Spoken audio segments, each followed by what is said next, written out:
بچوں میں بھی پیار ہوتا ہے، بیویاں اکٹھی شاپنگ کرنے کے لیے جا رہی ہوتی ہیں۔ بعض اوقات ایسا بھی ہوتا ہے، میرے پاس ایسے بھی آتی تھیں، ہمسائیاں تھیں میری،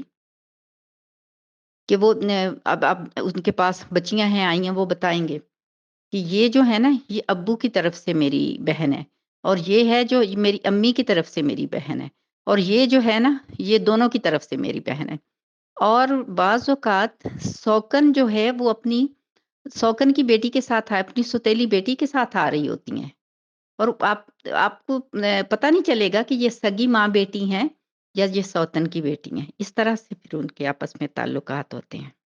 اور جو جاب کر رہی ہوتی ہے اس نے اپنی تنخواہ سے میٹ رکھی ہوئی ہوتی ہے، جو جاب نہیں کر رہی ہوتی ہے وہ اپنا جو گھر کا ہوتا ہے یا کچھ بھی ہوتا ہے، ہسبینڈ نے اس کے لیے رکھی ہوتی ہے نوکرانی یا جو کچھ ہوتا ہے، کیونکہ وہ گھر پہ ہوتی ہے، وہ گھر کے معاملات دیکھ رہی ہوتی ہے، وہ بچوں کو دیکھ رہی ہوتی ہے۔ لیکن جو جاب کر رہی ہوتی ہے اس کو اگر ڈرائیور کی ضرورت ہے، اس کو اگر میٹ کی ضرورت ہے، وہ اپنی تنخواہ سے رکھتی ہے۔ تو اگر ہمیں عرب کا ہی نظام دیکھنا ہے، باقی سب چیزیں ہمیں اس طریقے سے چاہیے، تو پھر یہ چیزیں بھی ہمیں اپنانی چاہیے۔ وہ بالکل اجازت نہیں لیتے ہیں کہ ضروری بھی نہیں ہے بیوی سے اجازت لینا۔ تو یہ سارے کام جو ہوتے ہیں یہ افہام و تفہیم سے کرنے چاہیے، نہ کہ ایک دوسرے کو اپنی مرضی کی احادیث اور آیات بتا کر بلیک میل کرنا کہ یہ ہے آپ یہ کریں ورنہ آپ دوزخ میں جائیں گے۔ تو عموماً کیونکہ میں نے پچھلے دنوں دیکھا تھا کہ کسی نے یہ یعنی واٹس ایپ پہ ہی تھا کہ اگر بیوی کو یہ چاہیے تو پھر ہم بھی یہ کریں گے تو ہم بھی وہ کریں گے، تو میں نے سوچا کہ اس پہ بھی تھوڑی سی بات کرنی چاہیے کہ نہ عورت ضد لگائے اور نہ آدمی ضد لگائے، دونوں ایک دوسرے کے ساتھ افہام و تفہیم سے کام لے، کیونکہ اس چیز میں بچے بہت سفر کرتے ہیں پھر۔ اور میں اپنے بھائیوں سے بھی درخواست کروں گی کہ وہ بھی صرف اپنے مطلب کی احادیث اور آیات نہ یاد کر لیا کریں کہ لعنت ہوگی ساری رات آپ پہ اور یہ ہوگا اور وہ بھی ہوگا۔ ہمارے پیارے نبی صلی اللہ علیہ وآلہ وسلم کا فرمان ہے،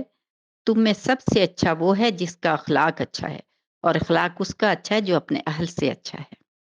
اور نہ ہی آپ دوسری شادی کو ہتھیار کے طور پہ استعمال کریں۔ اللہ نے اجازت ضرور دی ہے مگر ساتھ ہی عدل کرنے کا بھی حکم دیا ہے،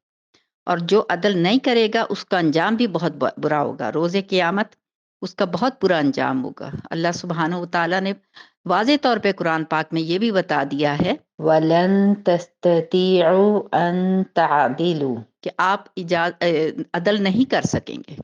کہ آپ عدل کر ہی نہیں سکتے۔ لن کا مطلب ہوتا ہے کہ ہرگز نہیں، کہ آپ ہرگز عدل نہیں کر سکیں گے۔ اور اس میں البتہ یہ وضاحت ہے کہ آپ محبت کے معاملے میں تو عدل کی شرط نہیں ہے، لیکن باقی ہر معاملات میں، وقت میں، خرچ میں، ہر چیز میں عدل کرنے ہیں آپ کو۔ اگر آپ عدل نہیں کریں گے تو اس کے لیے آپ کو حساب دینا ہوگا۔ اس لیے نہ تو ہمارے بھائی اس چیز کو ہتھیار کے طور پہ استعمال کریں، اور نہ ہماری بہنیں صرف اپنے مطلب کا اسلام پیش کریں۔ اور بھائیوں کو بھی چاہیے کہ وہ بھی اگر ہمارے نبی صلی اللہ علیہ وآلہ وسلم اپنے کام خود کر لیتے تھے، اپنے جوتے خود مرمت کر لیتے تھے، کتنا کچھ کرتے تھے، دین کی تبلیغ بھی کرتے تھے، اس کے بعد نماز سبحان اللہ امامت خود کرواتے تھے، جو ڈیلیگیشنز آتے تھے ان سے ملتے تھے، اور آپ کے کتنے گھر تھے ماشاء اللہ تبارک اللہ، اتنے گھروں کا خیال رکھنا، ہر بیوی کو اس کا صحیح ٹائم دینا،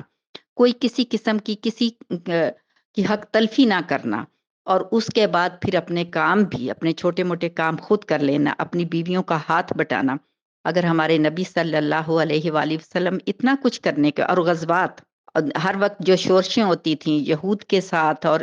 مشرکین کے ساتھ، اس کے باوجود اگر ہمارے نبی اپنا کام خود کر سکتے ہیں تو آپ لوگ کیوں نہیں کر سکتے کہ آفس سے آ کے اور کہیں کہ میں تو آ گیا ہوں، تھکا ہوا آیا ہوں، اب جو بھی کرنا ہے صرف آپ ہی کریں، بچوں کو بھی آپ سنبھالیں، گھر بھی آپ سنبھالیں، سب کچھ آپ نے کرنا ہے۔ ایسے نہیں، دونوں فہم و تفہیم سے کام لیں۔ اگر بیوی نے گھر سنبھالنا ہے تو پھر بیوی کے ساتھ آپ اس کی ہیلپ کریں۔ اور یہ اصل میں یہ ماؤں کو چاہیے، والدین کو چاہیے کہ وہ شروع سے اپنے بچوں کی اس طرح کی تربیت کریں کہ وہ آگے اپنی بیوی کی جا کر مدد کریں۔ یہ نہیں کہ لڑکوں کا تو کوئی بعض اوقات تو یہ ہوتا ہے